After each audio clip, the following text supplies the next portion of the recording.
Vamos a hablar un poco de lo que es la parte de fisiopatología y la fisiología de la respiración. Entender un poco lo que pasa ahí en la parte principal, donde ocurre el intercambio gaseoso, que es la parte de la hemostasis.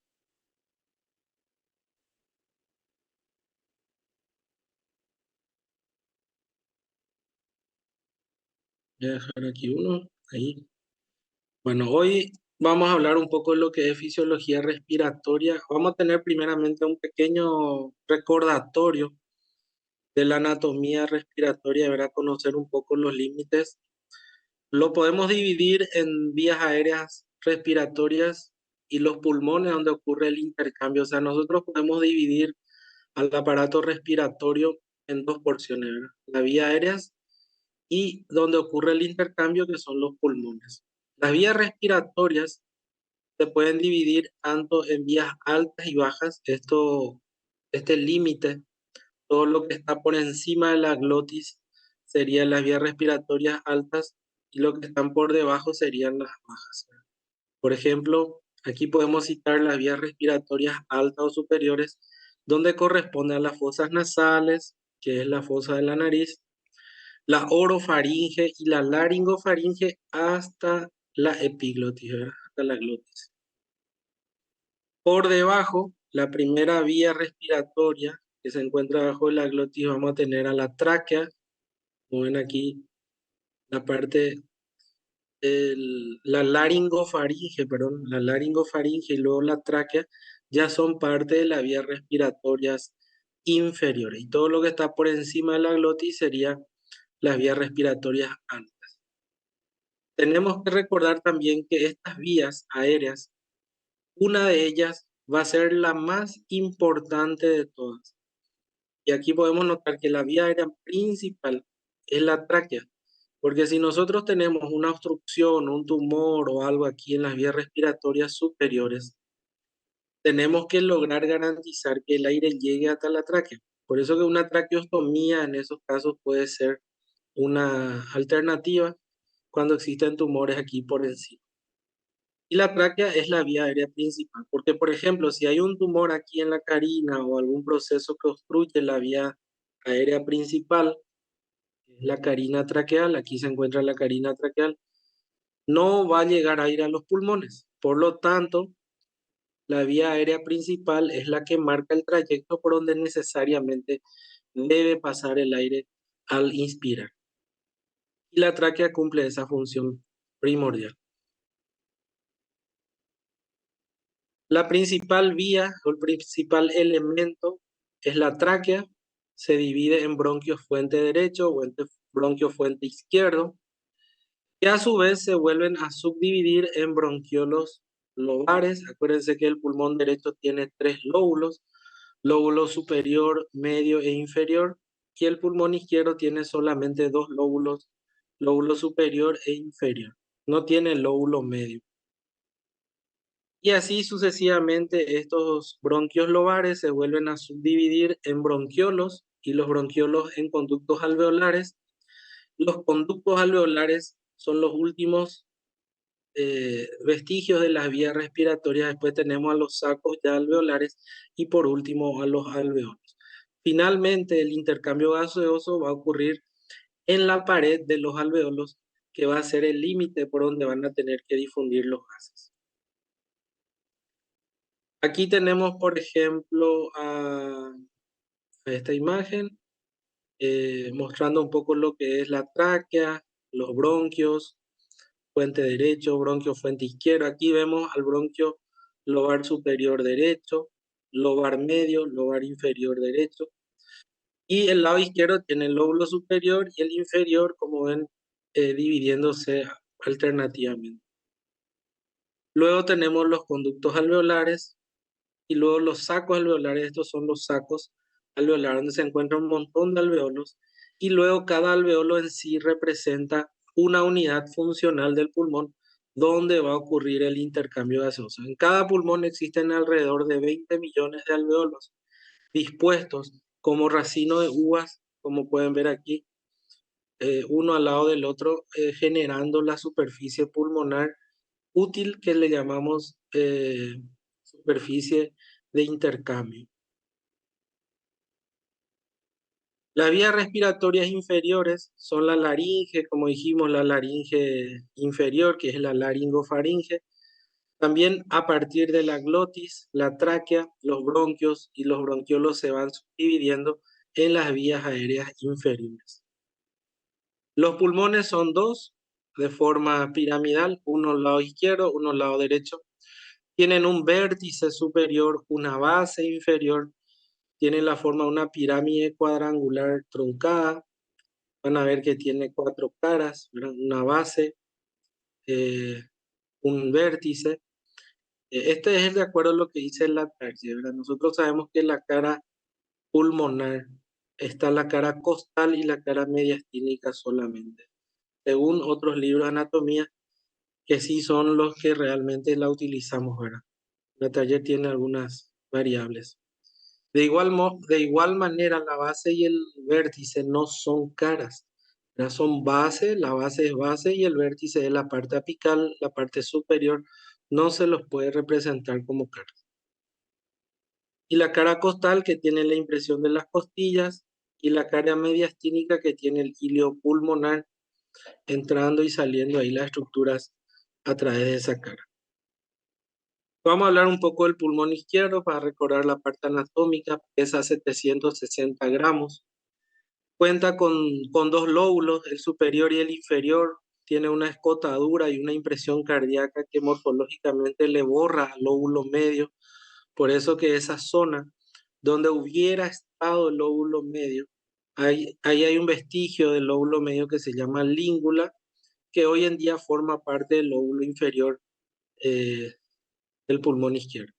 La parte más superior del lóbulo inferior.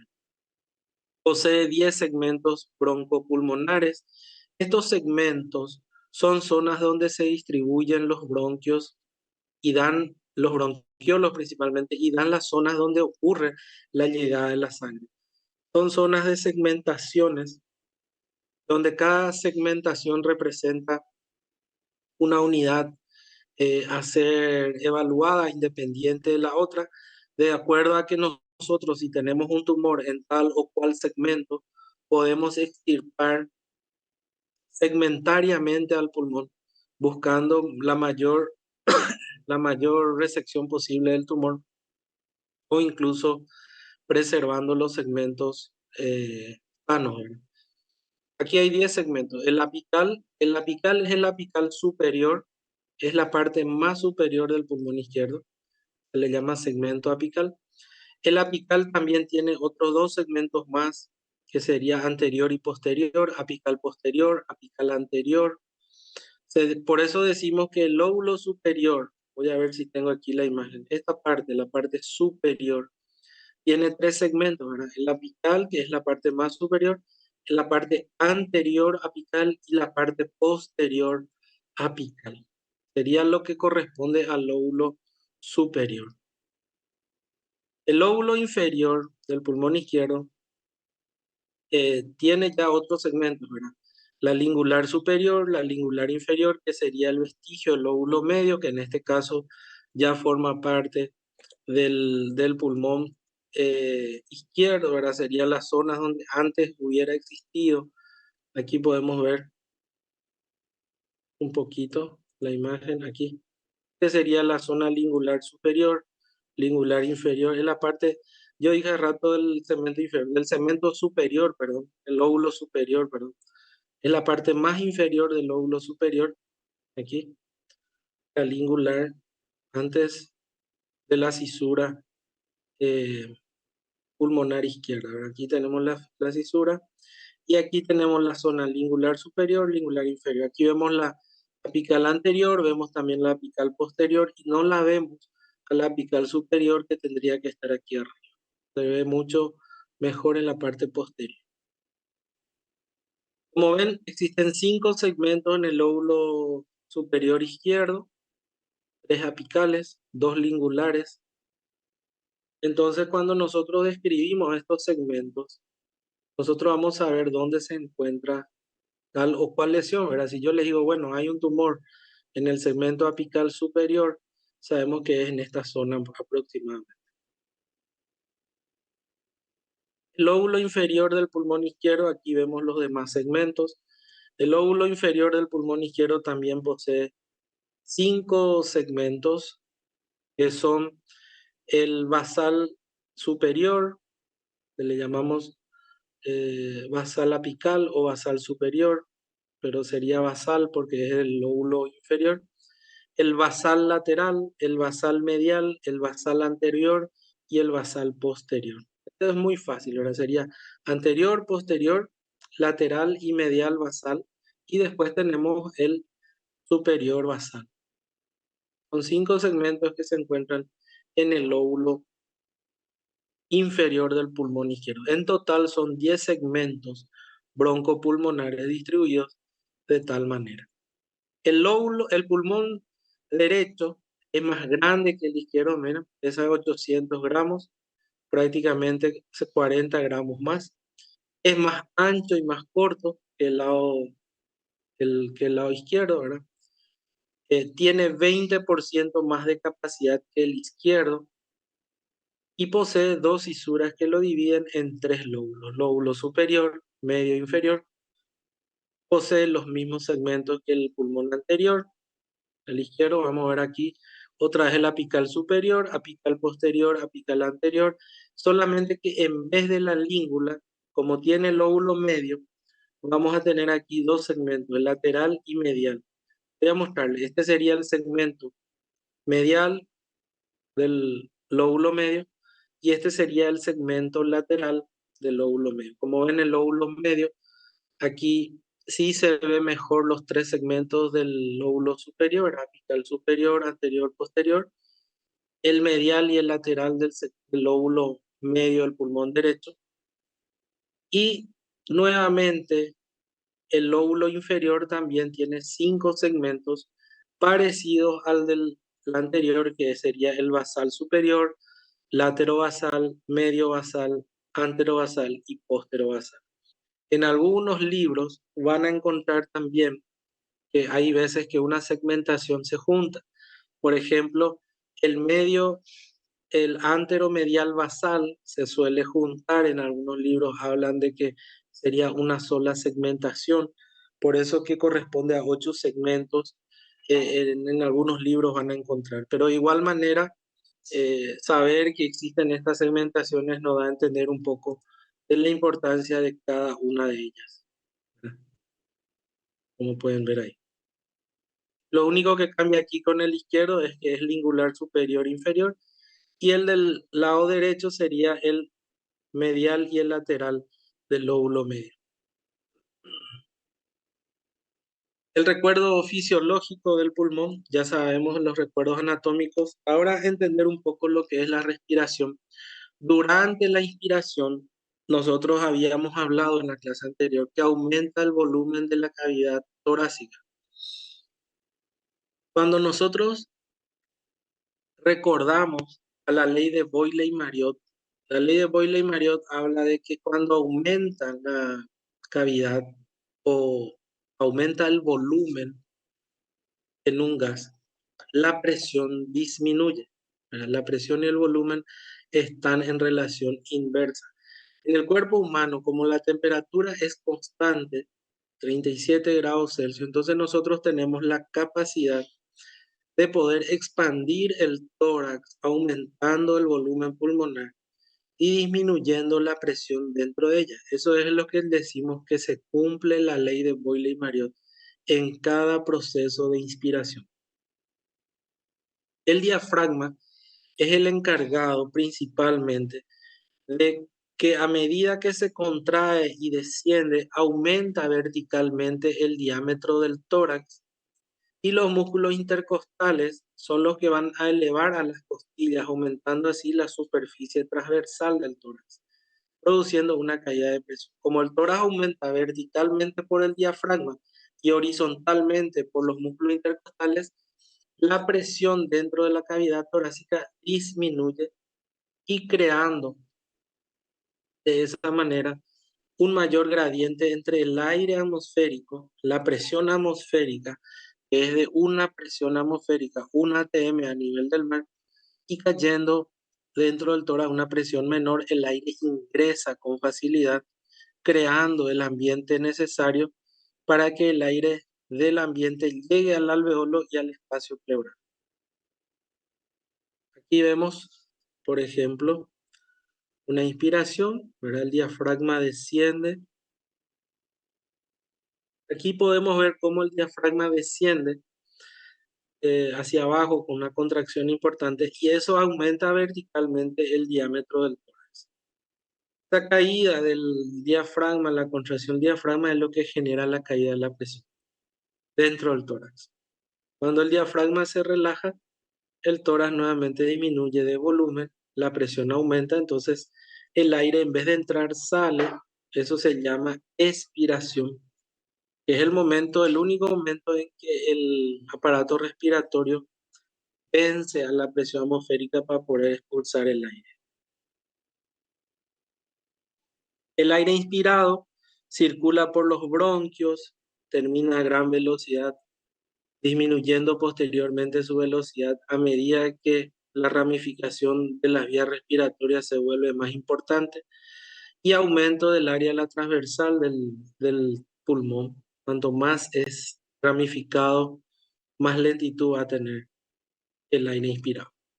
El pulmón vuelve a recuperar su posición gracias a su gran elasticidad. El pulmón, como es netamente también elástico, a medida que se distiende con la inspiración, luego la expiración es totalmente pasiva.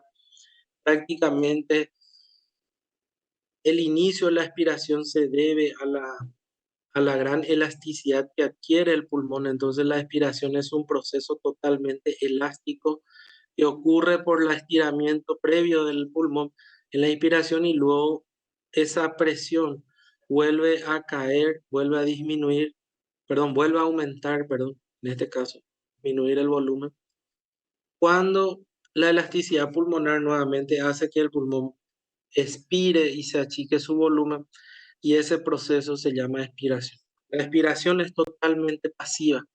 Si ustedes van a entender, por ejemplo, si ustedes van a inspirar, nosotros inspiramos porque es activa, es voluntaria. Nosotros inspiramos cada vez que queremos, ¿verdad? Si yo quiero inspirar varias veces, voy a inspirar, pero si voy a expirar, la expiración es un proceso pasivo. Yo no voy a poder atajar la expiración, porque de acuerdo a la gran elasticidad que tiene el pulmón, va a recuperar, el pulmón va a recuperar su longitud previa. Los alveolos. ¿Qué son los alveolos? Los alveolos constituyen la unidad terminal de la vía aérea y tienen como función fundamental el intercambio gaseoso. ¿Para qué sirve cada alveolo? Para que en su membrana ocurra el intercambio gaseoso entre la sangre y el exterior. El alveolo tiene una forma redondeada, su pared está cubierta de dos tipos fundamentales de células. Vamos a imaginarnos a la pared del alveolo como una pared muy fina compuesta por células, ¿verdad? Ahí vamos a encontrar neumocitos tipo 1, que son los que forman una delgada capa recubierta y son las más numerosas, ¿verdad?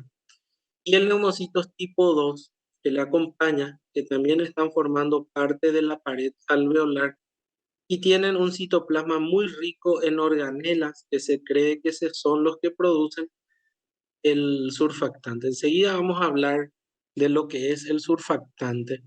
El surfactante es un elemento de las vías aéreas, principalmente se secreta a través de los neumocitos tipo 2 en la luz del alveolo para evitar que los alveolos se rompan y colapsen por la presión que va generando la llegada de gas y de moléculas de agua en ese lugar.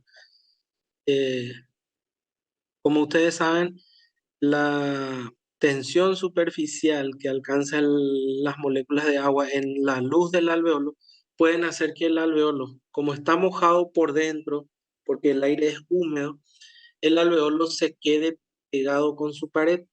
Y cuando venga la siguiente inspiración, el alveolo al volver a expandirse se rompe porque estaban pegados por la presión que ejercía ahí la tensión superficial de las moléculas de agua que quedaron humedeciendo ahí la parte interna del alveolo.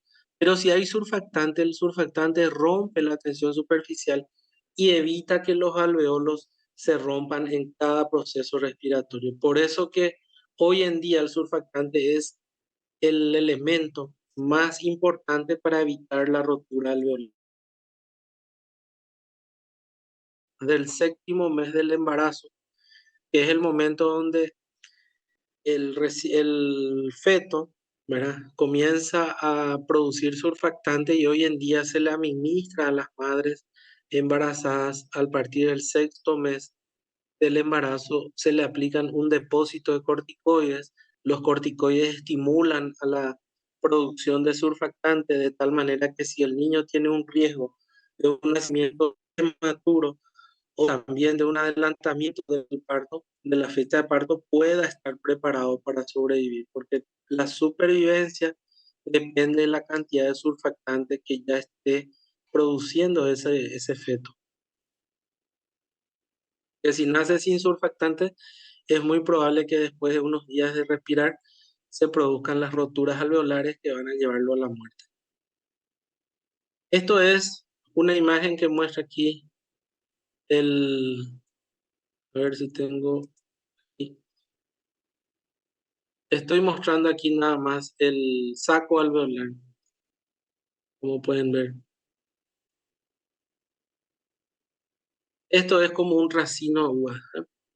Como un racimo de uva. Y también quiero que vean algo muy importante. Estos vasos sanguíneos que rodean los bronquios que vienen aquí, y algunas son ramas, las que ven aquí se llaman arterias nutricias, las bronquiales, que son las que van a nutrir a las células, pero también hay unas que están por debajo, que son las funcionales, que son ramas de la arteria pulmonar, donde va a ocurrir el intercambio. Y estas ramas, estos vasos sanguíneos que traen la sangre no oxigenada a ser oxigenada, es la que rodea a cada alveolo. Miren, cada alveolo está revestido por fuera, así como un velo que recubre. Ustedes saben lo que es un velo que se pone por la cabeza, ¿verdad? El velo que recubre a los alveolos es el vaso sanguíneo. Eso se le llaman vasos alveolares o capilar o vasos capilares, que son los que realmente participan en la hemostasis, en la respiración. Lo demás, esto que ven aquí, los bronquios, son todos nutricios para las células bronquiales. El surfactante, su misión es reducir la tensión superficial del alveolo. Eso es la principal función que tiene el surfactante, eh, es expulsar de la luz alveolar al agua que fue llegando ahí como forma de gas, ¿verdad? Porque realmente el surfactante lo que hace es rompe la posibilidad de la tensión superficial, reduciendo la tensión superficial al mínimo posible y evitando que el alveolo se muera o se dañe, ¿verdad? Me olvidé nomás aquí, chicos, de grabar. No sé si puedo grabar, porque no me da esa opción. Bueno, si Profe, tienen, salió también tu pantalla, tienen, lo muestro en sí, pantalla. yo saqué ahora un ratito para poder verificar ahí si podía grabar, pero evidentemente no puedo, no me da esa opción. Aquí lo importante es que ustedes recuerden un poco el surfactante, ¿verdad? Su misión es reducir la tensión superficial.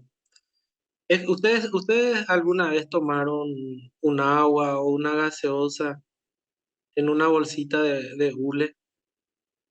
Antes se vendía mucho en la época de los San Juan, en la época de San Juan. En mi época al menos no se cargaba la gaseosa, como eran en botellitas, ¿verdad? Se cargaban las gaseosas dentro de un hule con una pajita y tomábamos ahí la gaseosa en un hule con una pajita. Nunca llegaron a beber, a tomar agua así. Gaseosa no, jugo nomás. No, doctor. Bueno, ¿y qué pasa qué va a ocurrir si es que dentro de esa bolsa se quedan esas moléculas de agua o de cualquier fluido, ¿verdad? Si es un jugo, gaseosa, lo que sea. El, el hule se pega así por dentro, se queda pegado. Cuando ustedes van a usar otra vez ese hule, es como que hay algo que sostiene y pega las paredes por dentro. La humedad, o sea, la tensión superficial que genera ese líquido dentro de la luz de la bolsa, es lo que hace que la bolsa se pueda romper al estirarse nuevamente. Es lo mismo que ocurre en el alveolo. Eh, Ustedes tienen que saber que el surfactante se encuentra en la luz alveolar. Voy a dibujar por acá a ver si me sale un alveolo. A ver si puedo dibujar. Voy a hacerlo así rápidamente nomás. Vamos a suponer que esto sea un alveolo. Ahí. Y que esto sea la luz. Aquí sería la luz. Voy a poner la luz y este sería la parte externa del alveolo. Aquí en la parte externa es la que el alveolo está revestido por los capilares, le llegan, que a modo de un velo le recubren por fuera. Y aquí adentro el alveolo tiene la pared, toda esta pared está compuesta por células neumocitos tipo 1, tipo 2. También hay otros tipos de células que van a encontrar aquí, como por ejemplo los macrófagos alveolares, los mastocitos, que forman parte también del epitelio alveolar. Todo ello para formar el epitelio. O sea, el epitelio está compuesto por neumocitos tipo 1, neumocitos tipo 2, macrófagos, mastocitos. Cuando el aire entra aquí y el aire queda, aquí dentro de la luz del alveolo tiene que existir lo que se llama el surfactante. Vamos a dibujar en rojo al surfactante. Vamos a suponer que aquí haya surfactante, mucha cantidad, hasta aquí, más para aquí, ¿verdad? Entonces, cuando el aire viene y se quedan las gotitas de agua por aquí, esto va a tener, si no había surfactante, se iba a pegar, se iba a quedar achatado así, mira. Vamos a suponer, si no había surfactante, iba a ocurrir esto, con el alveolo, así y aquí. Iba a quedar pegado la pared. Y en la siguiente respiración aquí, el alveolo se va a romper, se va a dañar. Entonces, lo que va a ocurrir si es que hay surfactante, el aire va a entrar aquí, va a humedecer aquí y no va a romper la pared. El epitelio se va a proteger. De esa forma, el surfactante evita el colapso alveolar.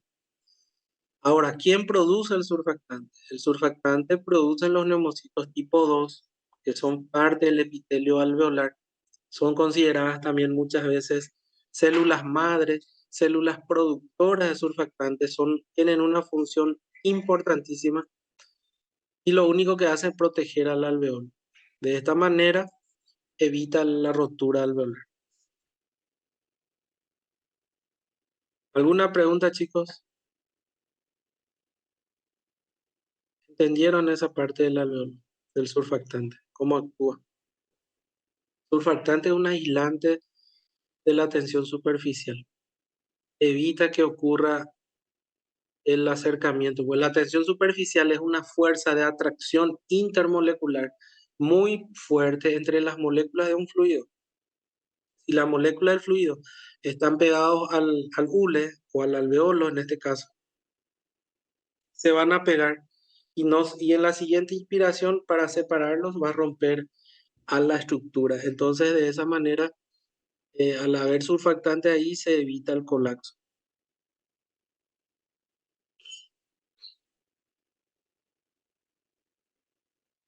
Voy a ver si puedo pasar, a ver. Ahí. Voy a borrar nomás, esto no quedó grabado aquí.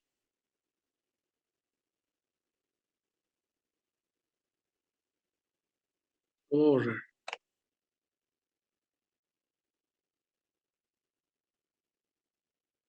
Ahí. Bueno, de igual manera, recordar eso, ¿verdad? El surfactante que tiene una función primordial.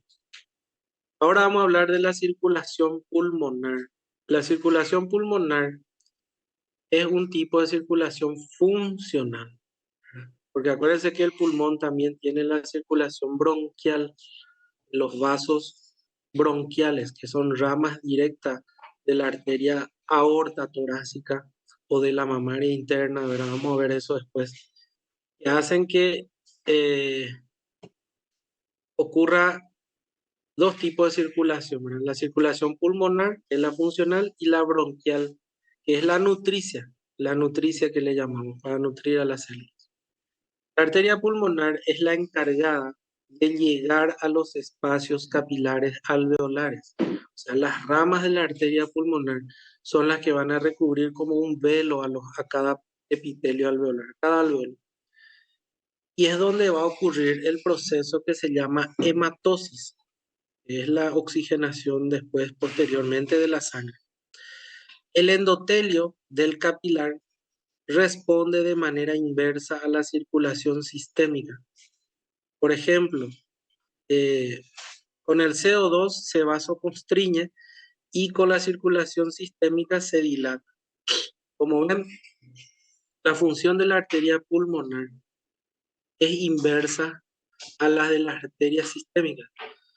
En una arteria sistémica, el CO2 produce vasodilatación, aquí produce vasoconstricción, y el oxígeno en las arterias del cuerpo produce vasoconstricción y aquí produce vasodilatación. Entonces, la arteria pulmonar trabaja de manera inversa a la circulación sistémica. El oxígeno aquí le dilata y el CO2 le vasoconstriñe. No posee sistema valvular, las vénulas postcapilares son extremadamente idénticas a las arteriolas capilares y esta circulación termina en el atrio izquierdo, en la aurícula izquierda, con la sangre arterial que va a la circulación sistémica, a la sangre oxigenada. Y esta es la arteria pulmonar, viendo que sale de aquí. La arteria pulmonar Profe, va,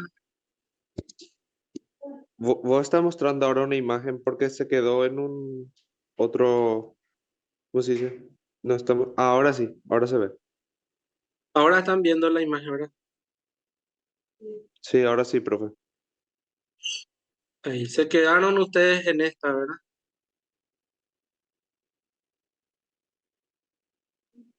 En otro, pero se entendió todo igual. Hasta ahí Ah, en quedaron. ese por ahí. Eh, Después fue aquí, arteria, Sí, circulación ahí se pulmonar. quedó. Y aquí lo que hablamos es la circulación pulmonar y bronquial, ¿verdad? Eh, que la pulmonar es la encargada de llegar a los espacios capilares alveolares para la hematosis. Su endotelio responde de manera inversa a la circulación sistémica. CO2 vasoconstriñe, oxígeno dilata y no posee sistema valvular. Sus capilares, sus vénulas y sus arteriolas son idénticas y también esta circulación termina en el atrio izquierdo a través de las cuatro venas pulmonares. Y nada más estaba mostrando la imagen de la arteria pulmonar, derecha e izquierda. La arteria pulmonar hace todo el recorrido de la hematosis y luego vuelve a traer las venas pulmonares al atrio izquierdo. De esa manera se llama circulación menor y es la que genera la funcional respiratoria, porque es la que participa en la función de la hematosis. En cambio, la arteria bronquial, la circulación de las arterias bronquiales, es la encargada de nutrir al parénquima pulmonar, de nutrir a las células, a las vías respiratorias, a todas las células que forman parte de los conductos y las vías respiratorias, a los bronquios, a los bronquiolos, ¿verdad? Por eso se llama circulación bronquial. Hay dos arterias bronquiales para el pulmón izquierdo y una para el lado derecho. Se originan de la aorta torácica, como ya dijimos, pero a veces hay variables, como por ejemplo la arteria bronquial derecha se puede originar de la subclavia derecha o de la arteria mamaria interna o torácica interna. También son algunas variables de donde se puede formar la bronquial derecha. La circulación venosa corre a cargo de las venas bronquiales que drenan en la vena ácido, el sistema ácidos, y a veces las venas bronquiales izquierdas drenan en la vena hemiácidos. Otro dato importante que tenemos que saber de la circulación pulmonar tiene unas características muy especiales, ¿verdad? Ya dijimos la variación inversa con respecto a la circulación sistémica. Pero hay otro dato importante. La circulación pulmonar es adaptativa, o sea, se adapta a las funciones del intercambio gaseoso que tiene encomendadas. Eso significa que la circulación pulmonar tiene la capacidad de adaptarse hacia el lugar donde hay mayor necesidad de oxígeno. Por ejemplo, un ejemplo nada más, ¿verdad? Si el oxígeno va y se concentra más en la parte superior del pulmón, va a haber una mayor circulación en esa zona. Como el pulmón también tiene una superficie más pequeña arriba y más grande y más base, la base es bien grande ahí abajo. Abajo hay una mayor cantidad de sangre. Eso dijimos que ocurre por el reflejo de la circulación pulmonar.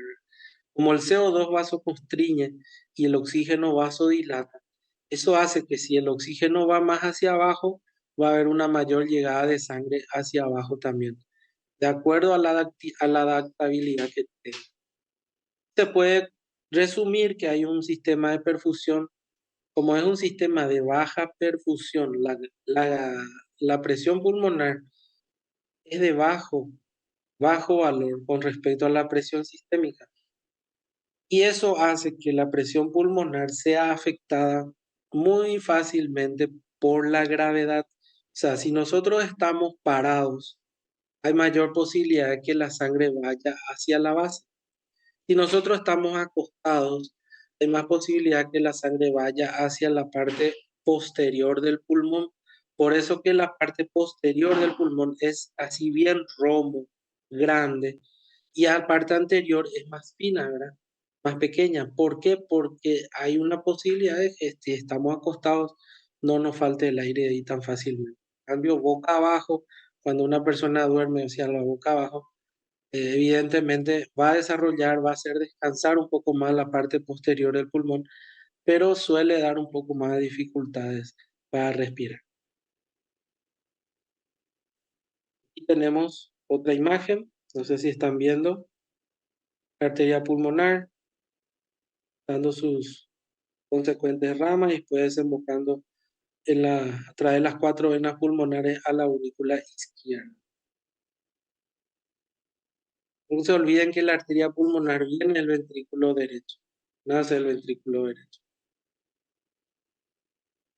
Lleva sangre no oxigenada. Y luego esa sangre se oxigena aquí y luego va a la aurícula izquierda.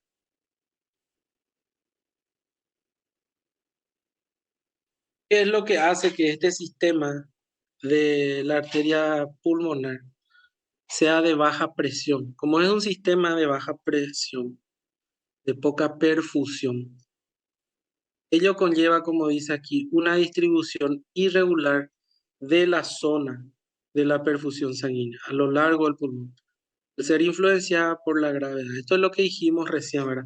Que cuando estamos parados, la sangre capaz por la gravedad baje todo hacia abajo. Por eso que el pulmón tiene una mayor superficie hacia abajo. Como ustedes notan, siempre yo les digo, la anatomía tiene que coincidir con la fisiología. Por algo el pulmón es más ancho y tiene mayor superficie hacia abajo que hacia arriba, justamente porque ahí es la zona donde va a haber mayor cantidad de sangre. Y eso hace que se aproveche más fisiológicamente esa parte de la anatomía. La anatomía siempre coincide con la fisiología. Los alveolos están recubiertos por una extensa red de capilares que a modo de un velo prácticamente continuo las tapiza externamente. Los capilares están por fuera y el surfactante está por dentro. Eso es lo que acabamos de decir recién, en donde habíamos hablado de cuál es la diferencia entre el surfactante y el capilar. El capilar está externo, por fuera, y el surfactante estaba por dentro. De esta forma, como esto tapiza como un velo, se establece un máximo contacto anatómico entre la luz del alveolo por dentro, ¿verdad? Y la luz del capilar alveolar por fuera. Nosotros vamos a tener, voy a ver si puedo minimizar esto. No desaparece. Y desaparece. Le voy a mostrar una imagen de lo que estamos hablando. Esto se llama máximo contacto alveolo capilar. Y este contacto, o sea, esta luz alveolar y la luz capilar, es el lugar donde tienen que difundir el oxígeno y el CO2. Si el oxígeno está en la luz del, o sea, perdón, si el oxígeno está en la luz del alveolo, porque el oxígeno entra por el aire atmosférico, llega hasta la luz alveolar, y ese oxígeno tiene que unirse a un eritrocito y ir a la circulación sistémica. Tiene que pasar la barrera alveolo capilar. ¿Qué es la barrera alveolo capilar? Corresponde a lo que se llama la membrana respiratoria propiamente dicha, la membrana funcional. La membrana está compuesta por 4 elementos. Voy a citar de alveolo hacia la luz del capilar. Sería el epitelio alveolar, luego sería la membrana basal alveolar, luego sería el espacio alveolo capilar y luego sería el endotelio capilar. 4 elementos. Y luego ya la luz del capilar, ¿no? Voy a mostrarle una imagen para que puedan ver mejor. No está pasando nomás no sé si se congeló la imagen, chicos. Voy a salir un rato para volver a ingresar. Bueno, profe. Ahí volví a ingresar. No sé si se está viendo la imagen. Sí se ve, profe. Texto. Bueno, aquí lo que nosotros tenemos que establecer es la luz alveolar y la luz del capilar, cuáles son los elementos de la barrera respiratoria.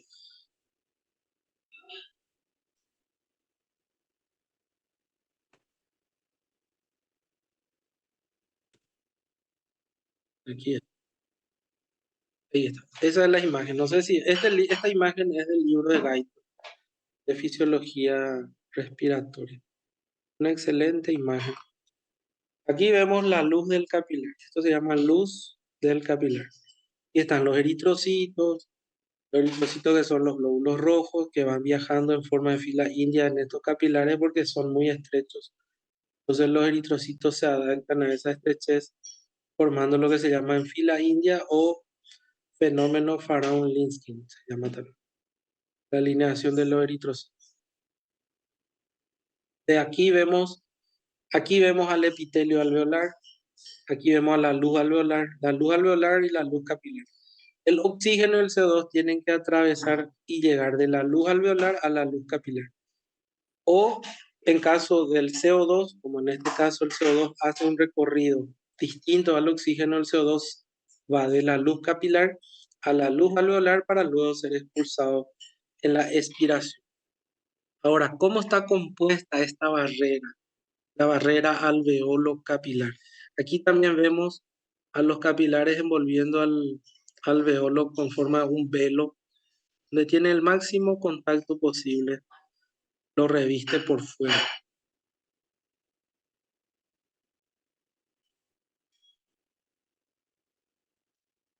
Voy a mostrar aquí cómo está compuesta acá.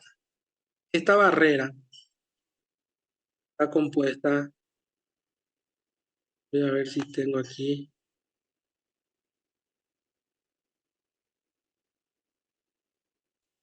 Aquí. Está formada por 4 elementos. Voy a saltear esta diapositiva un ratito. Aquí está. Sería la pared alveolar, la pared del alveolo, Esta pared alveolar también se le llama epitelio alveolar. Ustedes saben que eso está compuesto por neumocitos tipo 1, neumocitos tipo 2, macrófagos, mastocitos. Son todas las células que forman parte de la pared alveolar. Porque eso sería la luz alveolar y luego ya la pared alveolar. Luego la membrana basal alveolar, que recién dije, es la membrana basal del alveolo. Luego tenemos el espacio intersticial. ¿Qué es el espacio intersticial? El espacio intersticial es el espacio comprendido entre el capilar y el alveolo. Aquí hay un pequeño espacio microscópico que prácticamente solamente sirve en forma microscópica de describirlo. Ese espacio es el espacio entre el capilar y entre el alveolo. Se le llama espacio alveolo capilar o espacio intersticial. Y por último, el cuarto elemento de la membrana respiratoria es el endotelio del capilar. Sería esto, ¿verdad? El epitelio del capilar. Por supuesto, como esto es un epitelio plano simple, se le llama también endotelio de un vaso sanguíneo, ¿verdad? Endotelio. Entonces tenemos los cuatro elementos: el endotelio, el espacio intersticial, la membrana basal del alveolo y el epitelio alveolar. Estos cuatro elementos de la membrana respiratoria son los lugares donde el oxígeno y el CO2 deben atravesar. Nada más para recordarles aquí un poquito, los neumocitos tipo 1, que forman parte del epitelio y de la pared alveolar, son los que recubren casi el 93 a 97% de la superficie del alveolo.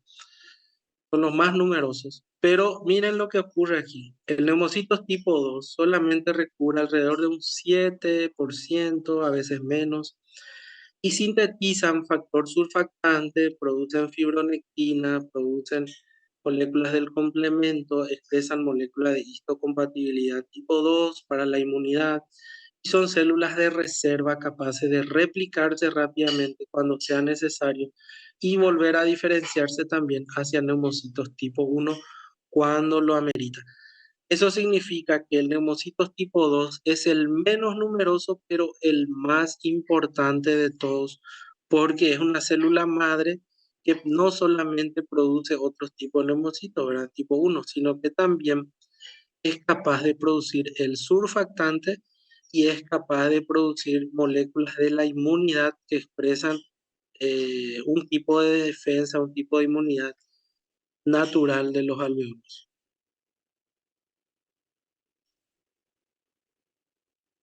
Por supuesto, la separación de las luces alveolar y capilar a través de la membrana respiratoria, esto tiene una distancia, miren de cuánto, es muy fina, 0,4 micras, es el grosor de la membrana respiratoria.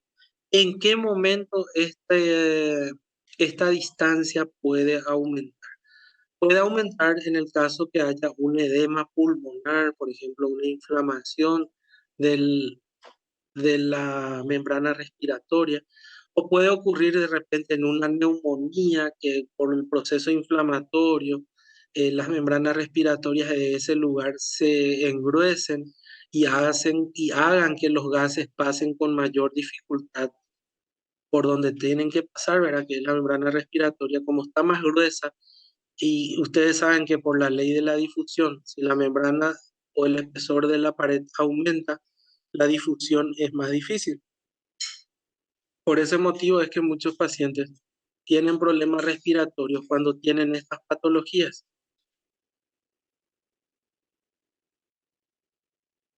El pulmón humano contiene aproximadamente 30 millones a 20 millones de alveolos, cada uno aproximadamente midiendo 50 micras de diámetro cada uno.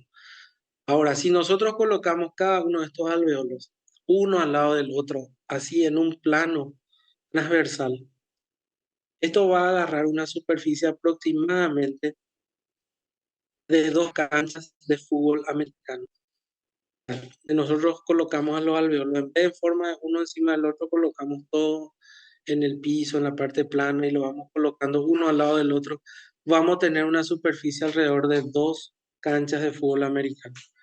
Es muy grande la superficie pulmonar, la superficie alveolar, por lo tanto, esta cantidad es muy importante.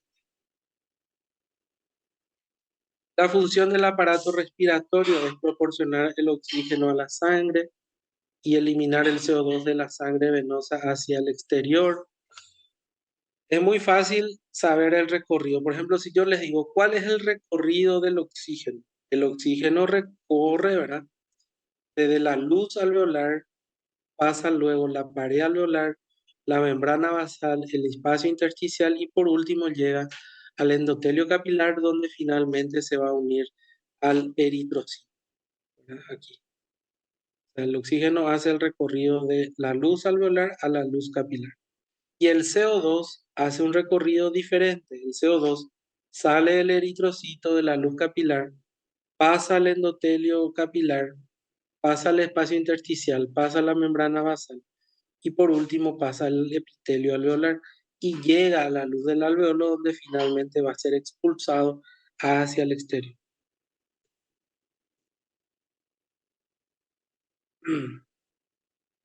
Muy bien, chicos. Esto, lo que acabamos de hablar ahora son temas muy interesantes. Esto ustedes van a tocar este tema en el segundo, en el tercer curso, en el cuarto curso, porque cada aparato respiratorio van a recordar de esta clase. Y la función respiratoria finalmente se resume en tres etapas. ¿Verdad? La primera etapa sería la llegada de aire al alveolo. Nosotros le llamamos a eso ventilación alveolar o llegada de aire a los alveolos. Cuando el aire ingresa hasta la luz del alveolo. Eso se llama ventilación alveolar. Luego, la segunda etapa del aparato respiratorio consiste en difusión alveolo capilar, o sea, el momento del intercambio gaseoso. Ese momento, como es un proceso que no consume energía, se le llama difusión simple. Es la difusión del oxígeno, es la difusión del CO2.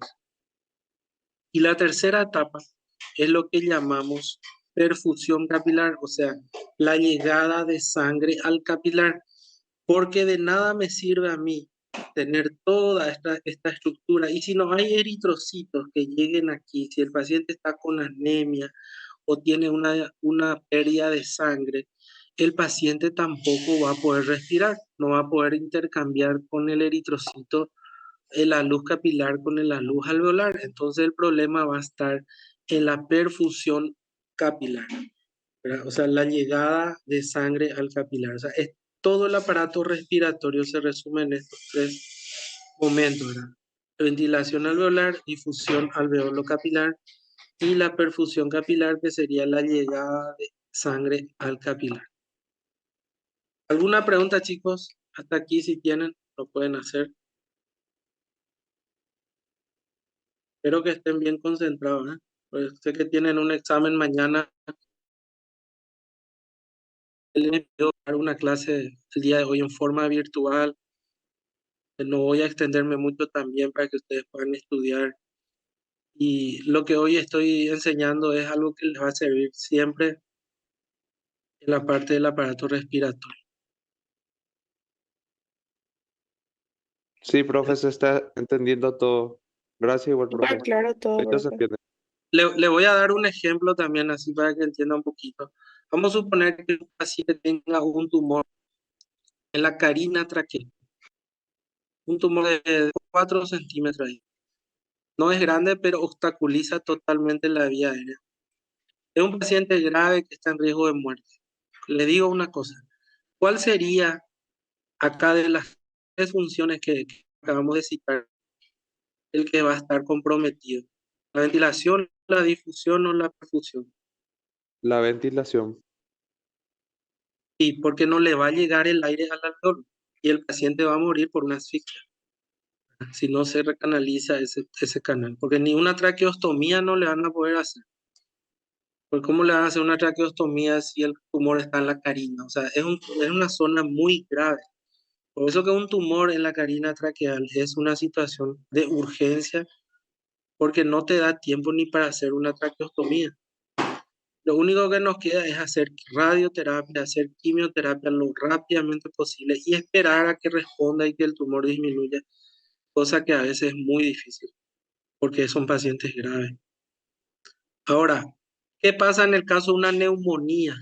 Una neumonía, un paciente que tiene una neumonía en el pulmón derecho, totalmente comprometido, lóbulo superior, lóbulo medio. ¿En dónde va a estar el problema?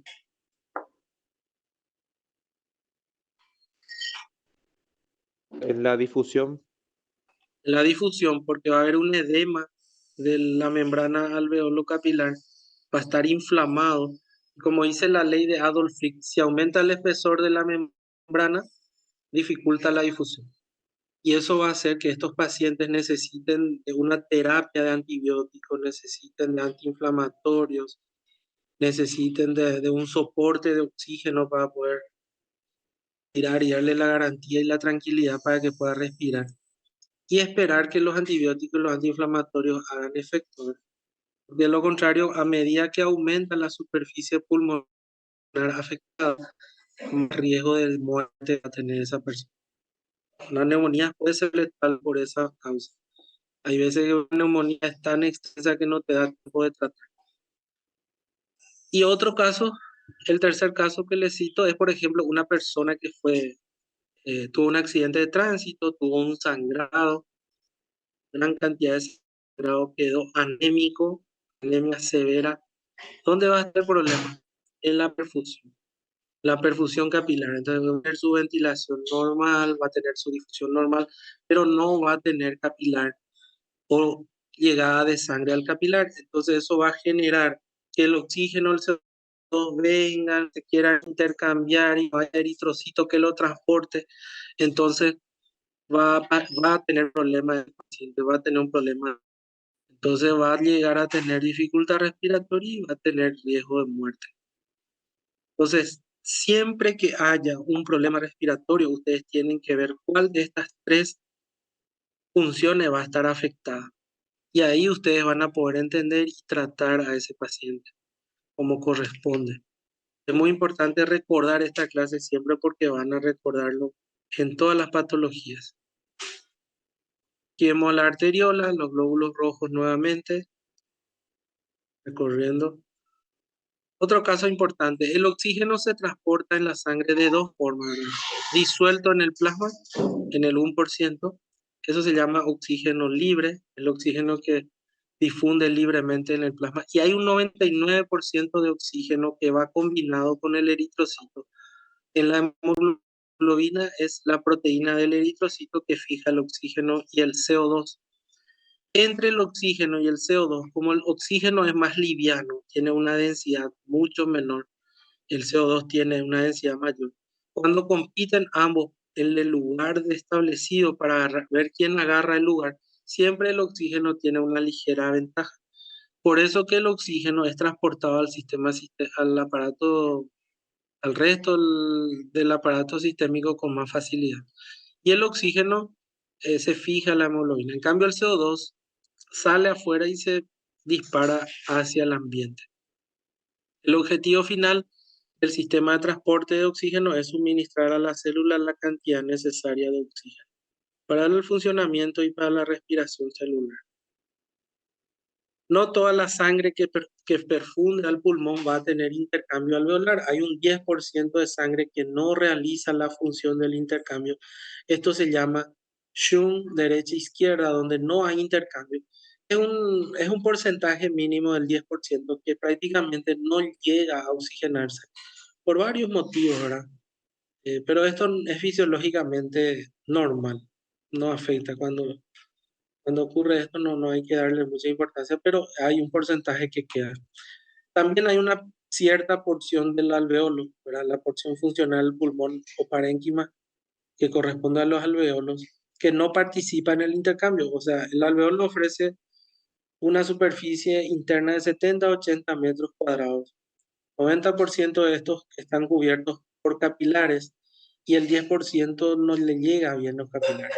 Y esa superficie del intercambio funcional activa es 60 a 70 metros cuadrados. O sea, hay un 10% también de superficie que se pierde, que no participa en el intercambio gaseoso. También es normal, esto tanto a nivel de superficie alveolar como del la perfusión sanguínea.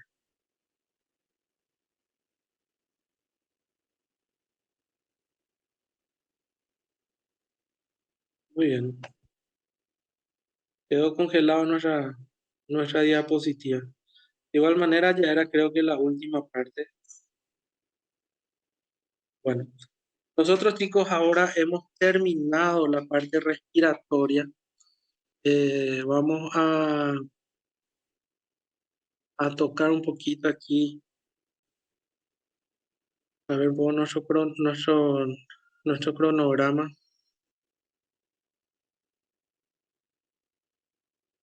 Creo que salió de la publicación, ¿verdad?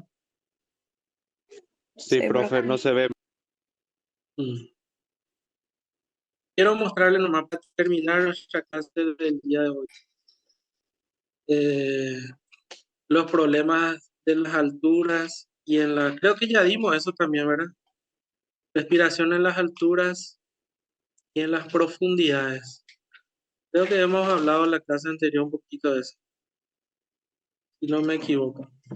Sí, se mencionó, profe, sobre nuestro jugador en Bolivia y eso, que tipo, Pero como hay menos oxígeno, voy a necesita mostrarle más agua. nomás aquí la diapositiva para poder mirar y recordar un poquito.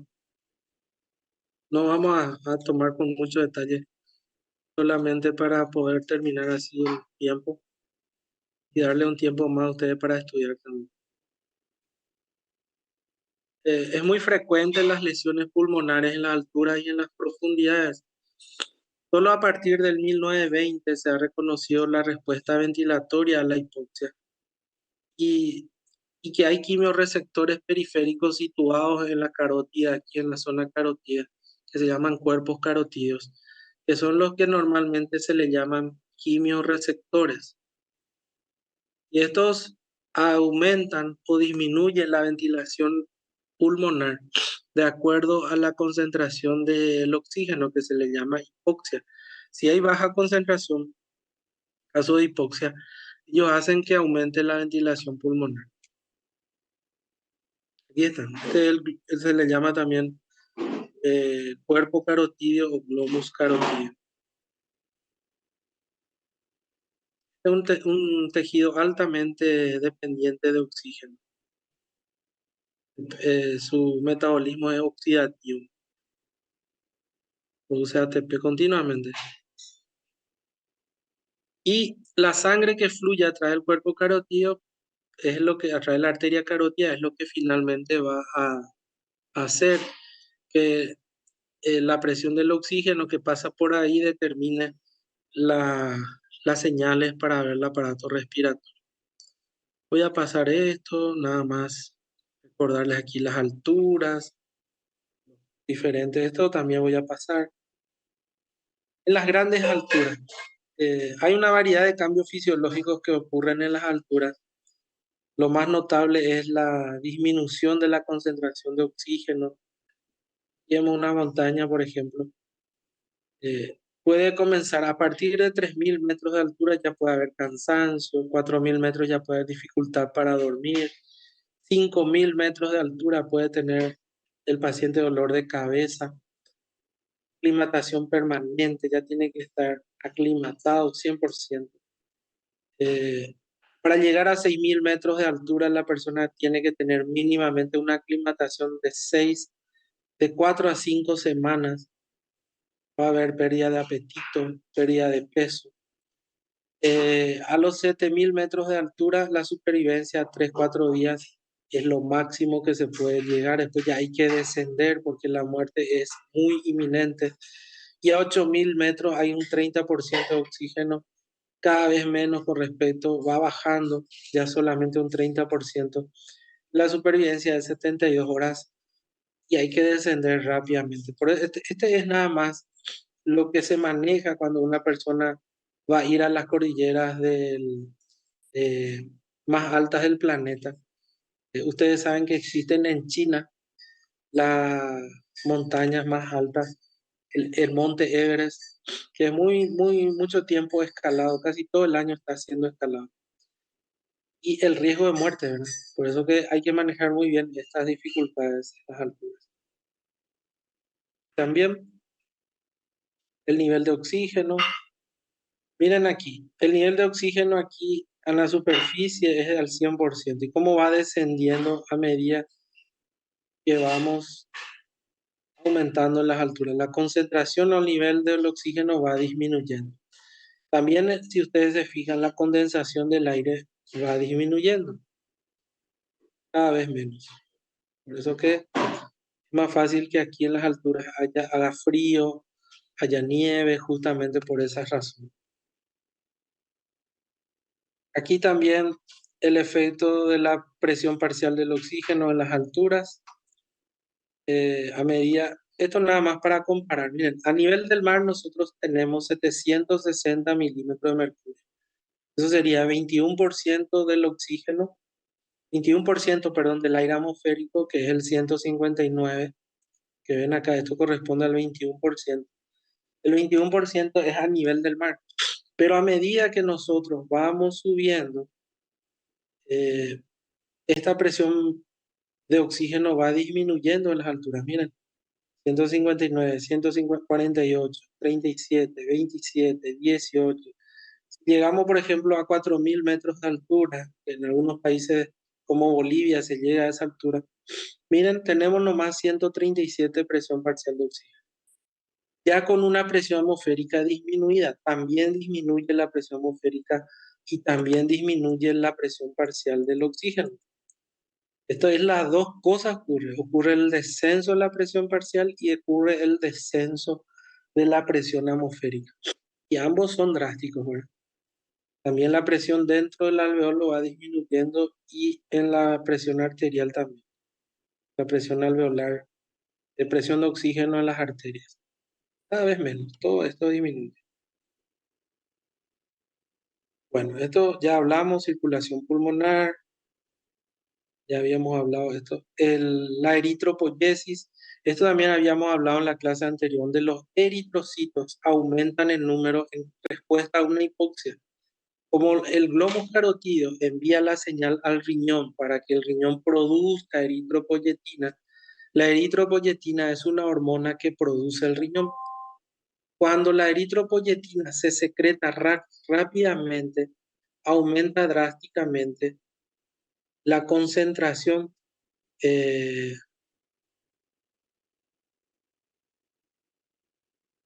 ¿cómo se dice? Aumenta rápidamente la concentración de glóbulos rojos en la sangre. Y eso, el valor normal es de 5 millones. Nosotros tenemos alrededor de 5 millones de glóbulos rojos. Cuando ustedes van a una altura de 4.000 metros aproximadamente, como el caso de Bolivia, la cantidad de glóbulos rojos aumenta por la eritropoyesis. Aumenta entre 20 millones, perdón, 20.000 a 15.000 o a 25.000 cantidad de glóbulos rojos. Entonces, se vuelve muy elevado y eso hace que la situación eh, de la presión dentro de la presión sanguínea también aumente por el hematocrito, ¿verdad? El hematocrito, ustedes saben, es la concentración de glóbulos rojos dentro de la sangre. Acá ven, viene la eritropoyesis, aumenta drásticamente. Y también se reduce la presión parcial de oxígeno, la presión parcial de CO2 aumenta. Se va formando una situación cada vez más complicada porque esto va a generar mayor cantidad de eritropoyesis, una respuesta ventilatoria mayor, que son los factores reguladores, y el aumento de la tensión arterial pulmonar. Va a haber vasoconstricción, va a haber aumento en la presión. Eso puede llevar problemas de ACV, problemas de dolor de cabeza, sangrados de la nariz, sangrados del ojo, incluso puede haber rotura de la retina por la presión intraocular, un montón de situaciones que pueden causar daños corporales. Existen muchos males agudos, se le llama el mal agudo de la montaña, que es la falta de adaptación del organismo a la altitud y la gravedad del trastorno está en relación directa con la velocidad de ascenso y la altitud alcanzada. Cuanto más rápido ascienden y más alto lleguen, va a haber más síntomas, ¿verdad? Normalmente a partir de los 2.400 metros de altitud ya comienza a haber riesgo de muerte. Entonces tenemos que estar alerta a partir de esa altura de subida. La zona de muerte inminente a partir de 8.000. Ahí. Todo esto nada más para recordarles. El mal agudo de la montaña afecta a individuos previamente sanos, ¿verdad? Que suben, que ascienden y que luego de unos días comienzan a tener síntomas como edema agudo de pulmón, edema cerebral, puede haber combinaciones de síntomas que le van a llevar a problemas. Como ahí ven, eh, estas personas pueden arriesgar su vida, ¿verdad? Justamente por llegar al Everest. También existe un mal que afecta también, pero que nosotros le decimos eh, ya en forma más crónica, donde puede haber la policitemia extrema, que es el aumento extremado de los glóbulos rojos, y también se puede considerar cefaleas, mareos, somnolencia, fatiga, dificultad en la concentración, pérdida de la agudeza mental, irritabilidad, depresión, incluso alucinaciones, disnea al esfuerzo mínimo, pero todo ello puede ser a causa de las complicaciones. Estos son personas que viven en las alturas, ya acostumbrados, ya aclimatados, y que normalmente tienen una altura un poco disminuida justamente por la poca concentración del oxígeno en esos lugares. Y normalmente tiene una coloración azulada de la piel, ¿no? Porque son cianóticos naturales. Muy bien. El caso del buceo, esto es respirar en profundidades, ya esto es lo contrario, ¿verdad? Si nosotros descendemos hacia las profundidades, en vez de ir hacia arriba, nos vamos hacia abajo, hay los problemas que se llaman problemas del buceo. Eh, Aquí, cuando uno desciende, mientras va descendiendo, el gas dentro de los pulmones sería gas comprimido.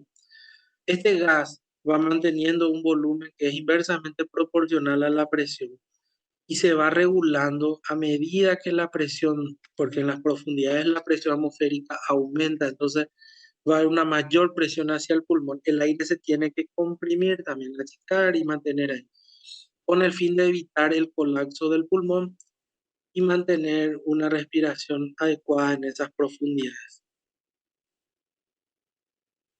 Mira, cuando nosotros descendemos la profundidad marina, la ley de Boyle-Mariotte que dice, si aumenta la presión atmosférica, ¿qué pasa? El volumen de un gas disminuye. Esto es lo que ocurre en nuestros pulmones a medida que nosotros vamos descendiendo. La presión aumenta eh, inversamente proporcional al volumen y esto se llama ley de Boyle-Mariotte.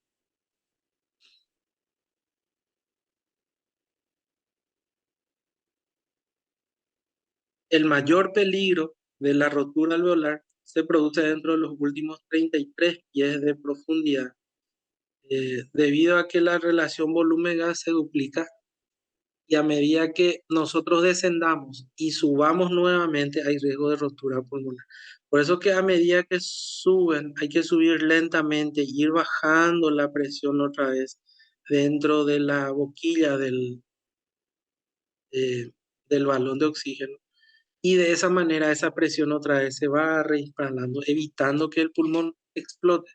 Porque si nosotros subimos sin descomprimir el aire, o sea, manteniendo el aire comprimido, al subir, ese va a explotar y va el pulmón a causar una rotura.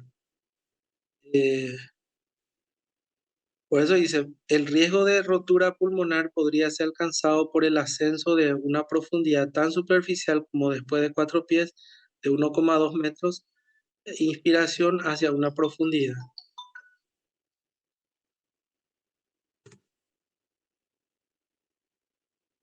Posibles efectos secundarios durante la descompresión. La regla general es que si el paciente tardó 30 minutos en descender, tiene que subir también en 30 minutos y con mucho cuidado para no tener que comprimir o descomprimir tan drásticamente.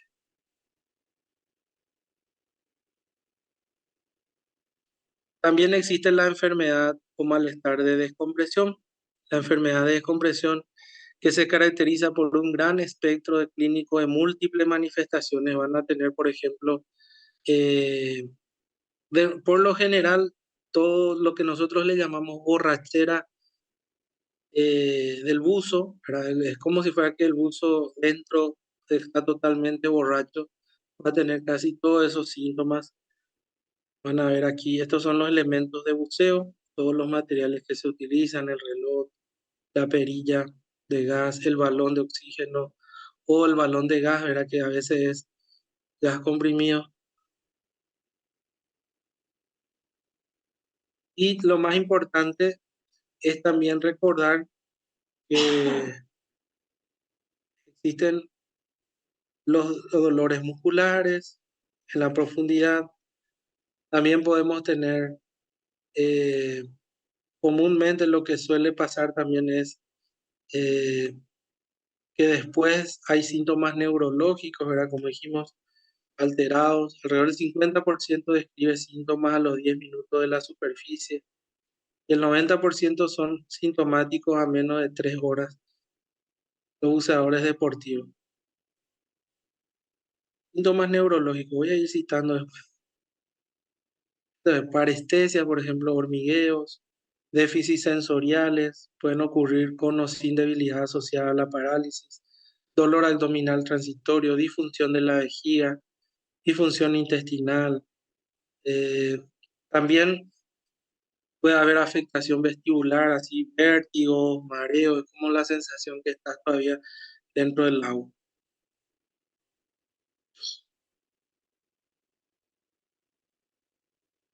Y también esta condición conocida de los usadores, ¿verdad? Va generando dolores musculares, disnea, a menudo que se asocia al malestar extremo eh, después de la descompresión. Esto ya al volver después a la superficie.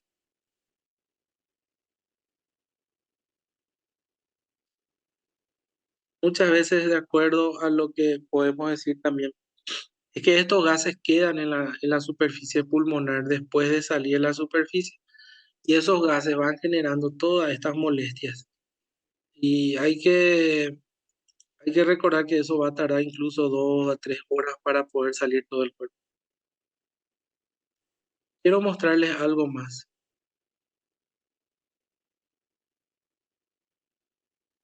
aquí. Esto es lo que se llama lo que bloquea la parte del oxígeno, ¿verdad?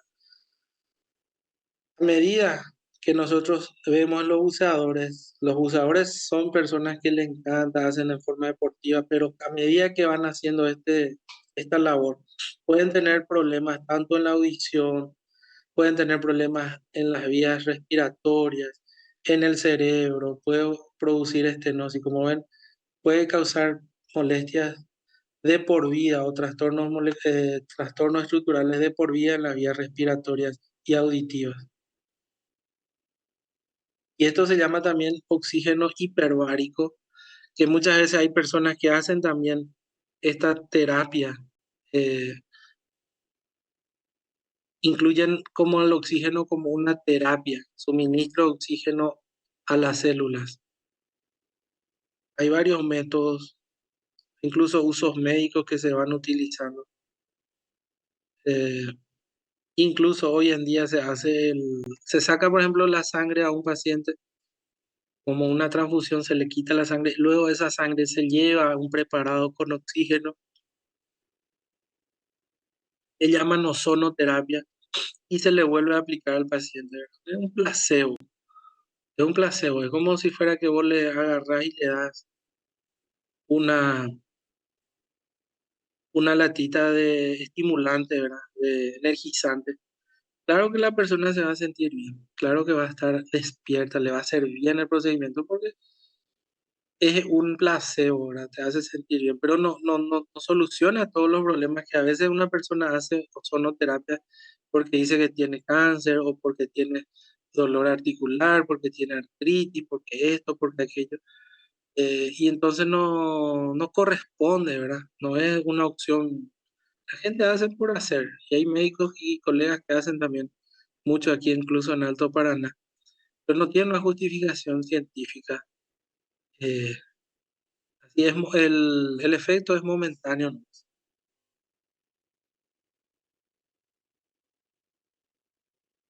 Se ha demostrado en muchas partes clínicas, pero yo no he visto ni un beneficio a largo plazo.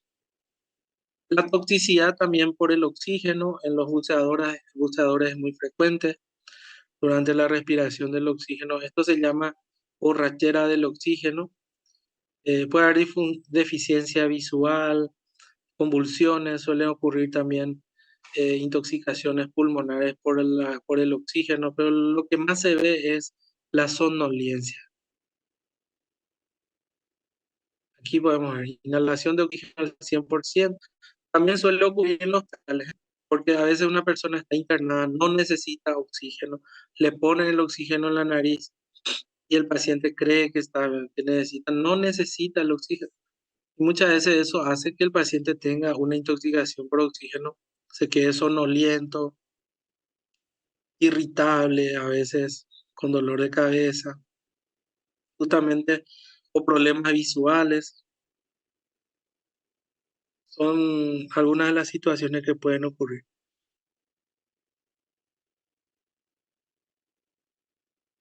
Hay varios efectos del oxígeno, ¿eh? Esto voy a pasar. Nitrógeno también es un gas que puede causar este problema.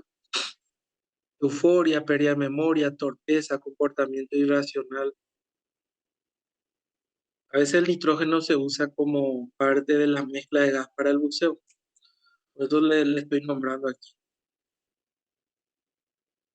Muy bien. Así que chicos, espero que esta clase les haya servido para recordar un poco, conocer un poco la parte respiratoria. Y les voy a dejar por hoy ya aquí. La clase termina ahora y vamos a continuar. En la próxima semana tenemos ya nuestro siguiente capítulo, que es la parte de temperatura y calor corporal. Vamos a hablar de eso, ¿ok? ¿Alguna pregunta? No, profe, gracias. No, profe.